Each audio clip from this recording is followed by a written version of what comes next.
মার্কিন president Donald ট্রাম্পের বিরুদ্ধে রাজপথে যুক্তরাষ্ট্রের হাজারো মানুষ। রাজধানী ওয়াশিংটন ডিসি থেকে নিউ ইয়র্ক, শিকাগো কিংবা ডেনভার, প্রতিটি শহর যেন এক একটি প্রতিরোধের দুর্গ।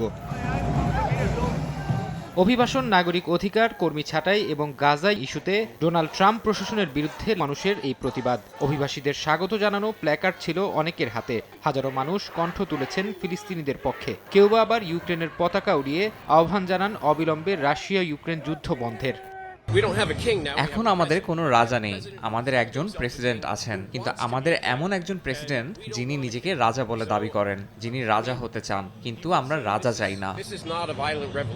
রাজধানী ওয়াশিংটন ডিসিতে হোয়াইট হাউসের সামনে জড়ো হয়েও বিক্ষোভ করেন হাজারো মানুষ। অভিবাসীদের সমর্থনে এবং ট্রাম্প প্রশাসনের অভিবাসীদের বের করে দেওয়ার বিরুদ্ধে স্লোগান দিতে দেখা যায় অনেককে। যেসব বিশ্ববিদ্যালয় ট্রাম্প প্রশাসনের তহবিল কমিয়ে বা বন্ধ করে দেওয়ার হুমকিতে আছে, বিক্ষোভকারীরা তাদের প্রতি সংহতি জানিয়েছেন। ট্রাম্প প্রশাসনের দ্বিতীয় মেয়াদে যুক্তরাষ্ট্রের গণতন্ত্র ভঙ্গুর হয়ে গেছে বলে অভিযোগ অনেকের।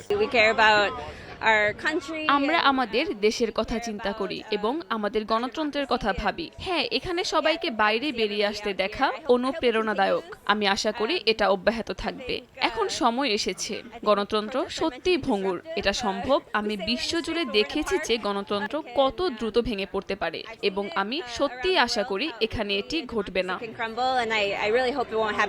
এক পর্যায়ে বিক্ষোভকারীদের কয়েকজনকে আটক করে পুলিশ। এ সময় সেখানে উত্তেজনা তৈরি হয়, তবে পুলিশি বাধার পরও বিক্ষোভ চালিয়ে যান আন্দোলনকারীরা। 50-51 নামে পরিচিত এই বিক্ষোভ মার্কিন বিপ্লবের সূচনার 250তম বার্ষিকীকে কেন্দ্র করে আয়োজিত। এর অর্থ 50টি প্রতিবাদ, 50টি অঙ্গরাজ্য ও একটি আন্দোলন। ফরহাদ চৌধুরী, সময় সংবাদ।